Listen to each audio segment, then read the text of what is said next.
Berbicara mengenai minerba, kita ketahui Undang-Undang Minerba adalah alat untuk mengatur pertambangan mineral dan batu bara dari hulu ke hilir dan berbagai perizinannya, dengan tujuan supaya negara memperoleh keuntungan yang besar dari hasil pertambangan dan dapat digunakan untuk mensejahterakan rakyat. Ada sejumlah poin penting yang diatur dalam revisi Undang-Undang Minerba, mulai dari kewenangan perizinan, perpanjangan izin, pengaturan terhadap izin pertambangan rakyat, dan aspek lingkungan, hingga pengaturan yang diklaim untuk memperkuat badan usaha milik negara (BUMN). Yang menjadi poin penting yang tertuang dalam revisi Undang-Undang Nomor 4 Tahun 2009 junto Nomor 3 Tahun 2020 menganut paham ultimatum remedium, sehingga tidak ada memerankan apabila sanksi yang dikenakan cenderung berupa sanksi administratif dibanding menjauh sanksi pidana. Dalam revisi Undang-Undang Minerba itu mempunyai kewenangan pengelolaan perizinan terkait penguasaan minerba, dan DPR menyepakati bahwa penguasaan minerba itu diselenggarakan oleh pemerintah pusat melalui fungsi kebijakan, pengaturan, pengurusan, pengolahan, dan pengawasan. Perizinan pada fase revisi Undang-Undang Minerba ini menjamin adanya kelanjutan operasi kontrak karya sebagai kelanjutan operasi dengan mempertimbangkan upaya peningkatan penerimaan negara. Adapun peningkatan nilai tambah, revisi Undang-Undang Minerba ini masih mengatur terkait dengan sentrasi melalui kegiatan pengelolaan dan pemurnian dalam negeri, khususnya untuk memegang izin di subsektor mineral juga, dengan kewajiban untuk membangun fasilitas pemurnian yang lambat tahun 2023. Divestasi dalam revisi Undang-Undang Minerba, pemerintah dan Komisi 7 DPR RI telah menyepakati pengaturan terkait kebijakan divestasi saham dalam pasal 112. Pemegang IUP atau IUPK pada tahap kegiatan operasi produksi yang sahamnya dimiliki oleh asing wajib melakukan divestasi sebesar 1% secara berjenjang kepada pemerintah pusat, pemerintah daerah, BUMN, BUMD, atau badan usaha swasta nasional. Pertambangan rakyat, reklamasi, dan pasir tambang di dalam revisi Undang-Undang wilayah pertambangan rakyat diberikan luasan maksimal 100 hektar dan mempunyai cadangan mineral logam dengan kedalaman maksimal 100 meter. Di Undang-Undang Minerba sebelumnya, OEPR diberikan luasan maksimal 25 hektar dan kedalaman maksimal 25 meter.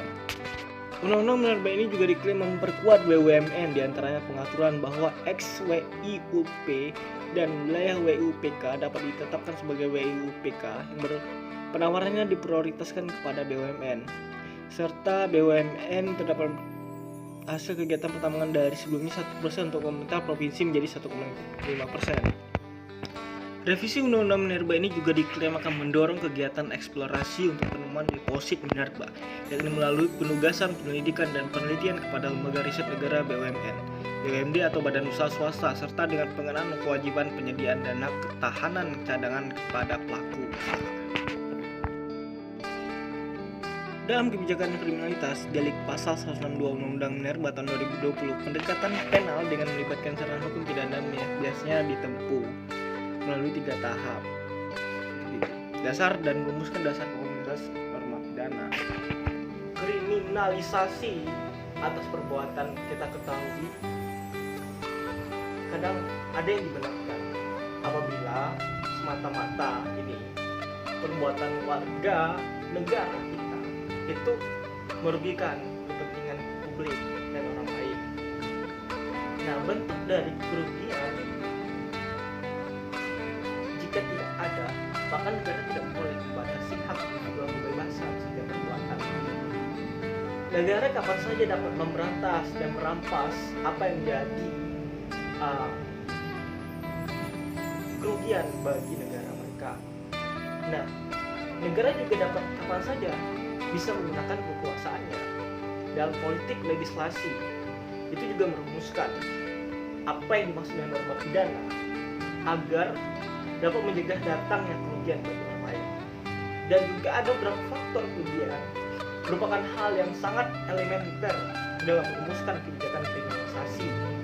Salah satunya menurut teori liberal individualistik, bahkan tindak negara menjadi ambigu menurut teori ini.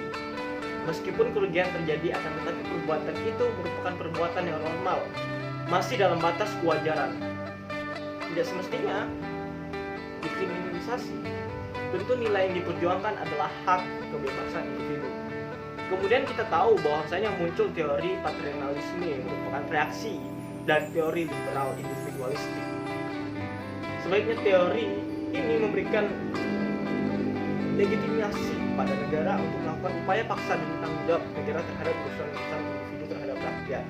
Ini juga berkaitan dengan masalah-masalah yang sering terjadi di minerba, bahkan tambang-tambang masyarakat seperti itu. Menyimpulkan persoalan penyelesaian hak atas tanah untuk kegiatan pertambangan mineral dan batu bara berdasarkan Undang-Undang Nomor 3 Tahun 2020 terjadi dalam tataran norma dan implementasi. Persoalan dari segi normatif adalah penyelesaian dilakukan oleh pemerintah pusat dan pengaturan ditindaklanjuti dalam bentuk peraturan pemerintah.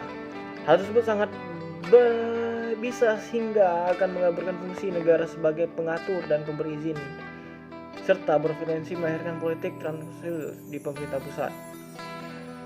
Penyelenggara tersebut dilakukan oleh pemerintah melalui mediasi setelah tidak tercapai kesepakatan antara pemegang IUP atau IUPK dengan pemegang hak atas tanah. Pemerintah yang tidak melakukan evaluasi atas komitmen dalam menjalankan hasil mediasi atau proses mediasi yang tidak aspiratif, maka berpeluang diajukan proses hukum ke pengadilan oleh pihak-pihak yang masih menganggap dirugikan dari hasil mediasi atau kesepakatan antara pemegang IUP atau IUPKK. Kedua, sistem perizinan.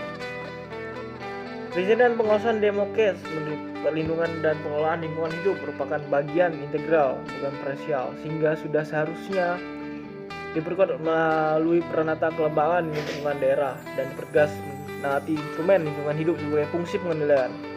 Dibutuhkan pemberlakuan sistem pengawasan terpadu di daerah untuk memastikan bahwa kaidah teknik pertambangan yang baik dalam rangka pengelolaan dan pemantauan pertambangan reklamasi dan pasca tambang setelah terpenuhinya baku multi lingkungan, karena pemerintah pusat tidak akan mampu melakukan pengawasan.